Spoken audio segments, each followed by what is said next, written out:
Hello everyone, welcome back to my channel. আমি প্রিয়া, তোমরা এখন দেখছো প্রিয়া ব্লগ অ্যান্ড স্টাইল। গত দুদিন আগে কলকাতার জীবন্ত কালীমা শ্যামসুন্দরীকে দর্শন করতে গেছিলাম। পুজোর সময় কখন, ভোগ বিতরণের সময় কখন, আরও অনেক কিছু থাকছে এই ভিডিওটা দেখতে থাকো। প্রথমেই বলি কিভাবে যাবে। শ্যামবাজার মেট্রোতে নেমে 2 বা 4 নম্বর গেট থেকে বেরিয়ে রাস্তাটা ক্রস করে শিয়ালদাগামী যে কোনো মানিকতলা সোফিয়া স্ট্রিট বাসে উঠেই হোমিওপ্যাথিক মেডিকেল কলেজের সামনে নেমে গেলেই হবে। হোমিওপ্যাথিক মেডিকেল কলেজের সামনে এই কাকুর দোকান, তোমরা এখান থেকে ডালা কিনতে পারো। এছাড়া অনেক দোকান আছে। আমরা কিনেছিলাম এই কাকুর কাছ থেকে ডালা। মায়ের প্রিয় খাবার যদি বলা হয়, 1 মুঠো আতপ চাল এবং 2টো পাকা কলা। যেহেতু মাকে 5 বছরের বালিকা রূপে পুজো করা হয়, ওই জন্য আমরা মায়ের জন্য চকলেট, ফ্রুটি নিয়ে গেছিলাম এবং একটি মালাও নিয়েছিলাম। তোমরা কিনেও আনতে পারো, তাছাড়া তোমরা চাইলে এইখান থেকেও কিনে নিতে পারো।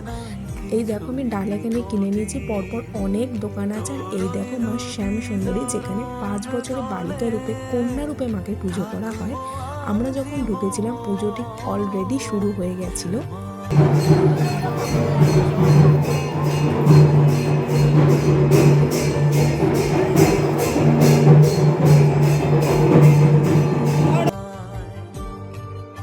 এইখানেই হচ্ছে মায়ের পুজোর ঘর, যেখানে তোমরা ডালা, নাম, গোত্র, দক্ষিণা সব এখানেই জমা দিতে হবে। এইখানে বলে রাখি, তোমরা মায়ের জন্য যে চকলেট, ফ্রুটি যা কিছু আনবে সেটা তোমরা তোমাদের কাছেই রেখো। যখন অঞ্জলি হবে তখন ঠাকুরমশাইয়ের হাতে দিলে তারা মায়ের কাছে সেটা দিয়ে দেয়। এইখানে কিন্তু পুজো শুরুর সময় হচ্ছে সকাল 8টা থেকে দুপুর 1টা অবধি এবং সন্ধেবেলায় বিকেল 4টে থেকে রাত 9টা অবধি দুবেলায় মায়ের অন্নভোগ খাওয়ানো হয় বিনামূল্যে। লোকমুখে শোনা গেছে মাকে নাকি 28টা শনিবার যে ভক্ত দর্শন করে তার নাকি সমস্ত পুণ্যদোষ কেটে যায়, যেহেতু মা এখানে নবগ্রহ বেদির উপর বসে আছে। ডান দিকে আছে জগন্নাথ, বলরাম, সুভদ্রা এবং মায়ের বাঁ দিকে আছে মা সরস্বতী, গণেশ, আরও অনেকেরা। আর মাকে যদি একবার দর্শন করা হয় তাহলে 51 সতীপীঠের দর্শন হয়ে যায়। এখানে প্রতিদিনই দুবেলা ভোগের লাইন পড়ে। যেদিন আমরা গেছিলাম সেদিন অল্প লাইন ছিল, লোকের মুখে শোনা গেছে এর থেকে নাকি আরও লাইন পড়ে। তাই আমরাও দাঁড়িয়ে পড়েছিলাম লাইনে ভোগ নেওয়ার জন্য। সত্যি কথা বলতে মায়ের ভোগ এত অপূর্ব, আর ভোগ মানেই সুন্দর।